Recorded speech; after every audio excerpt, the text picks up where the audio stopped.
What's up, Steelers fans? Doing something a little bit different today. I'm recording this at halftime, and then at the end of the game, I'll record the rest of my reaction. On the opening drive of this game, moments after Tony Romo noted that the Steelers could not allow Myles Garrett to wreck the game like he did 2 weeks ago. On a third down play, the Steelers had Myles Garrett one-on-one with Darnell Washington, a tight end, albeit a exceptionally gifted blocking tight end, but a tight end nonetheless, with no help from Dan Moore, Isaac Seumalo all going off to the other side, not even glancing in his direction to possibly give him help if he needed it. The Steelers defense reacted, though. Alex Highsmith, in his first game back from injury, delivered a quarterback hit on the second down play and then a sack on the third down play. Romo was complaining about illegal hands to the face by Highsmith on the second down play, but he had nothing to say on a third down play when it happened to Russ on that play that ended up being called for intentional grounding. Credit to the referees for letting that one go because they let the one that Highsmith did go. You got to call it both ways. So credit to them for calling that one even, and then credit to the announcing crew for calling out the officiating crew for the baffling decision to call a flag, to call intentional grounding after the punt team was already on the field about to snap the ball. Why are you still having discussions about the previous play when the next play is about to start? James Schwartz, who brought the wide 9-gen, which means... We got a flag just thrown here by Land Clark. Intentional grounding. There's a little replay assist coming in on that. Like they're guessing here because you got one guy and he's throwing it away, but I don't think that should have been called to you. He's in the pocket. You got to get it closer to the guy, I guess. I've seen it a million times. It's just not be flagged. It's that same play. Yes, exactly. The Boo Birds came out after a third down incompletion on a fade up the left sideline to Scotty Miller. And I can understand the frustration there. I can understand the why are you throwing to Scotty Miller in that situation. First of all, Russell Wilson has not had much work with Scotty Miller. It's hard to gauge his tendencies, his speed, his ability to separate, how long it takes him to do those various things that you would have timed up with your other receivers, Pickens, Freiermuth, the guys you throw to more often. Secondly, if Pickens was playing in this game, obviously he's the primary X receiver. His backup is Mike Williams. That would either have been Williams or maybe Pickens even himself if Pickens was active in this game. The reason Miller was in that position at that part of the game was because he's stepped into the backup X receiver role. He was spelling Mike Williams at that point. I don't remember off the top of my head, but I bet if we go back and look at the play before that, or maybe the first down play of that series, it was probably a deep pass from Mike Williams. You asked him to run a lot. You're obviously going to give him a spell because he's not as fresh if you're asking him to do another sprint route. So that's why Miller was on the field in that situation.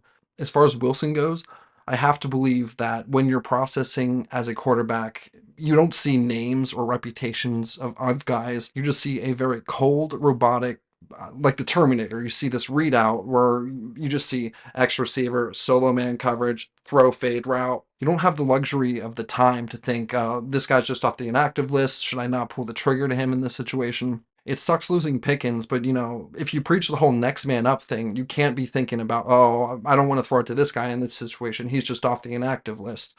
If you really believe in that next man up thing, all you see is X receiver, throw ball. So I can't fault Russ too much for making that decision. I did notice that after that, they were having Austin run some X receiver. They were having Jefferson do it some too. And for those who don't know, that's just the guy who's the furthest away from the tight end. On the opposite side of the field, he's usually soloed up on his side, the only receiver, usually the only receiver on his side of the field. So route running is a big must for the X receiver, the ability to win on his own. You got to be like Kobe and create your own shots, a Kyrie Irving, if you will. Fortunately, Keanu Benton got the ball back. The Steelers' defensive line, and Benton specifically himself, are so apt at playing the screen, at recognizing when a screen's coming and disengaging from their rush, and finding where the screen is going and beating the ball to the spot. The Steelers were able to capitalize on that with a Najee Harris split zone touchdown, my favorite rushing play. So you're running this way, and you've got a tight end coming in motion over here in case you have anyone from the backside trying to chase him down from behind. I thought the Williams offensive pass interference was nonsense. There was no arm extension. You could see the arm is very clearly the exact same angle before and after the guy fell down. He clearly fell down on his own. There was no push. Everyone in the broadcast agreed with it after seeing the replay. It looked obvious in real time. And then after seeing the replay, they all denounced the call. Everyone in the stadium obviously agreed with their, with the chants, ref you suck. And I couldn't agree more with that sentiment. But by the way, the weakest thing you can do as a football player is celebrate because a call went your way. They threw a penalty flag on an opponent working against you. You didn't make a play. The other guy got caught doing something he shouldn't have been doing. Why are you celebrating that? Act like you've been there before. But it looks like the second half is about to come back on. So 13-7 right now. Let's hope that trend continues, and I'll talk to you guys in about an hour. Welcome back, Steelers fans. Talking about the second half of a much-needed victory here, 27-14, the final. First thing I want to talk about is the Joey Porter Jr. penalty, the unnecessary roughness. During the play, you have at most one referee's eyes on you, but after the play, all 7 of them are trained right on you, especially if the ball is coming to you. So you're never going to get away with anything after the play. He has to know better than that. But at the same time, that's such a punk move by the Cleveland player to just clearly be trying to instigate something there. But as far as Joey goes, he has to rise above that and know that that guy's trying to get under your skate and not allow him to do that. All in all, though, much cleaner game from Joey. I think the fact that we barely heard his name at all is as telling as anything. Van Jefferson, another touchdown for him. I love to see him getting more involved, and he needed to with the way that this receiver core were structured today. He also had Warren, Russell Wilson did, on that touchdown pass to Van Jefferson on that RPO. He had Warren in the back left of the end zone. So it's always a good thing to have options, as they say in The Sopranos. What? You'd rather not have Options.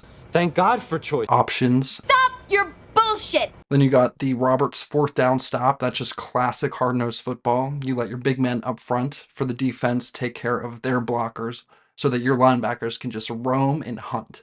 And that's exactly what happened there. Roberts just knifed through that hole and was able to take that running back down in the backfield. And then we had the Freiermuth touchdown on the Bang 8 route. I know you heard Romo call it that. That's just a skinny post where you go up and then instead of taking that sharp angle, you go up and just kind of bend. You just bend the angle of your route a bit. Let's see, what else? There was the Cam Hayward sack. Good to see that from the old head.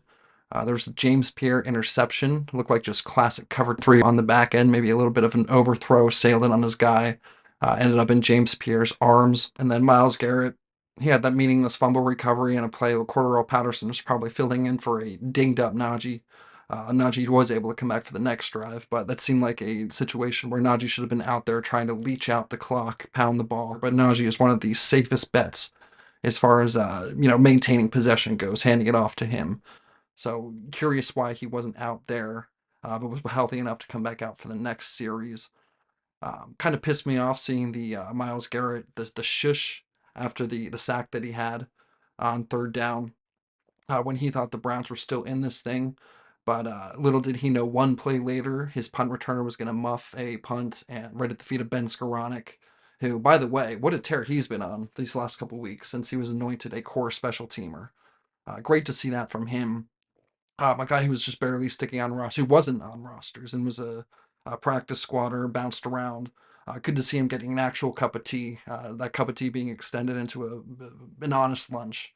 Over here in the States, as we call it. So good for him. If he has another one of these kind of games, I might have to actually learn how to spell his name. So that set the Steelers up around the 20 with under 3 minutes to go. I think it was 2:53. On the first down play, Najee was kicking himself for running out of bounds there, stopping the clock. Harris trying to stay in, but does not. Yeah, he says, my bad. It's on me. Yeah, there it is. Obviously, he was able to make up for that later with a big first down run that was able to just ice it there. It felt like a big day for Najee. He only averaged 3.3 yards per carry, 53 yards on 16 attempts. Warren was a little bit more efficient today, as he usually is, as that change of pace back. I was prepared to get on here and talk about how George Pickens made a lot. He had made a lot of money, obviously, this season with his play, what he's done on the field. But I was expecting to get on here and talk about how he had made even more money today, sitting on the sideline, watching what's left of his offense without him completely struggle. And their ability to almost put 30 points on the board, and their ability to do it with touchdowns to Van Jefferson, to Freiermuth, through the air without Pickens on the field is, you know, let's just say that if I were a parent of a Steelers fan, I would not be buying my kid a Pickens jersey for Christmas this year. I have a strong feeling that Omar is not going to offer George Pickens what he thinks he can get and what he absolutely deserves to get on the open market. So just enjoy George while you can. And one last thing about Scotty Miller, he redeemed himself from that flub on the fade up the left sideline early in this game with a completion. Russell was able to complete one of those to him late in this game in a clutch situation too. So good to see him stick with it. Good to see Wilson stick with his receiver there. So good for Wilson. Good piece of leadership there. The Steelers team just continues to find new ways to win, unconventional ways to score, to control games. Unprecedented levels of contribution from special teams and defense, at least in my lifetime, certainly in modern football. If you want to go back to that 2008 Steelers defense, they did not have the special teams component. The Steelers had for a very long time. That was a weakness of this team, and it's been turned into an incredible strength. And I think that's because of they kind of took a page out of the Belichickian playbook of treating special teams as a legitimate third phase of football and not just, whatever scrap heap guys at the bottom of the roster from your offense or defense units who don't play on offense or defense. Just throw them out there on special teams and let them figure it out. Taking the special teams seriously, having core special teamers, guys you don't expect to contribute uh, much or at all to the offense or defensive side of the ball, who are only there for what they can do on special teams.